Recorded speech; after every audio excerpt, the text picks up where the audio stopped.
Hello world, my name is JKwo and you are looking at a pair of Beetles. No, not Dunn Beetles, but Volkswagen Beetles.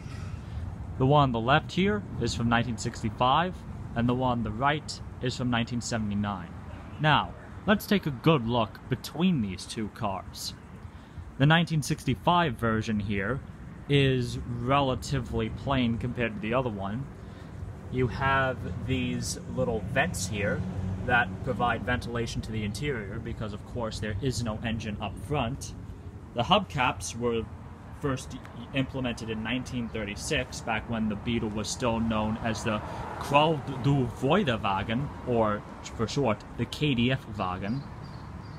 The interior here is fitted in all red with a white steering wheel and a few other white accessories.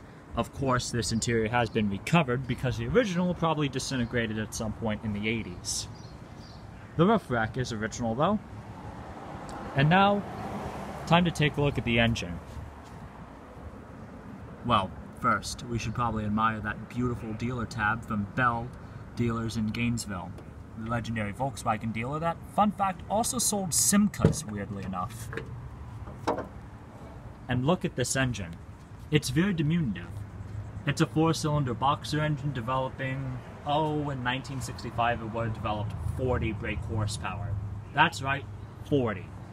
And that's directly to the transmission. To the rear wheels, that figure would probably go down further to,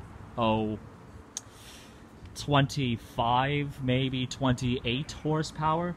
But that doesn't matter. This car was designed to go at speed at the Autobahn. Hence, the rounded shape. And Hitler actually commissioned this car in 1936 to look like a Beetle, because according to him, that was the shape of speed and efficiency.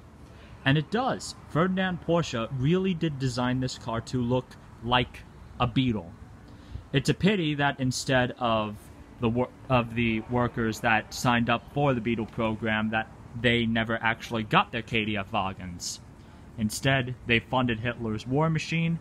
After the war, the plant at Wolfsburg, which had formerly been known as Falgersheim, had been almost completely decimated, and a lot of the machinery had been transferred to Russia. And a former Opel executive named Heinz Nordhoff decided to join on the Volkswagen team, and within a period of 5 years, he had restored Volkswagen to a profitable basis, and from that point on, had an eye for the American market, hence the two-tone. In 1965, the Beetle would prove to be very popular, whereas just 5 years earlier, it would have been barely a blip. Case in point, in 1965, 300,000 of these things were sold in the United States, whereas in 1960, only 8,788 examples were made. So, now for the newer one. As you can see, there are a few design differences.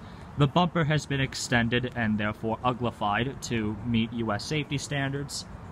The wheels have been done up in a more racy alloy fashion, as was popular in the period. The interior is fairly more luxurious, as is the steering wheel. It's been thoroughly modernized, and of course it has fake wood trim on the dashboard because that was a necessity. And, of course, the engine's a bit more powerful. In comparison to the 1965 version with 40 horsepower, this one develops 53 horsepower. It does definitely look a bit more beefy, including that weirdly mounted AC compressor right there, supplied by Bosch. And the reason for that? Fuel injection, feature that had been introduced in 1972 and had been slowly improving since then. But, despite all of these changes, you can definitely tell that this and this are most certainly related, and that was a part of Volkswagen's success. You see, in contrast to the Detroit land barges, which insisted on yearly styling changes that often made the prior years obsolete, these cars kept their form throughout, and their advertisements reflect this. One of them stated how these cars, how you would never have to take either of these cars to the junkyard because not only were they so reliable, but they never changed their looks from year to year. And in order to make the necessary modifications to an older one, well, all you'd have to do is raid some parts and drill a few holes and you were done. Period. And due to this, and due to the car's inherent simplicity, I mean, for Christ's sakes, the engine's only held in with 4 bolts in either version, this car proved to ultimately be the most produced classic ever, at 21.5 million units in production from 1949 until 1991, and still continuing to this day in a few select places.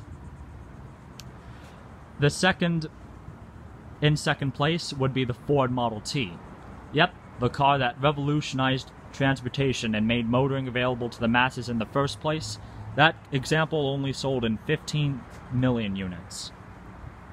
So yes, this little Beetle that took quite a winding trip from Hitler to hippies became a deeply seated cultural icon. This is Jake Kaywell, signing off.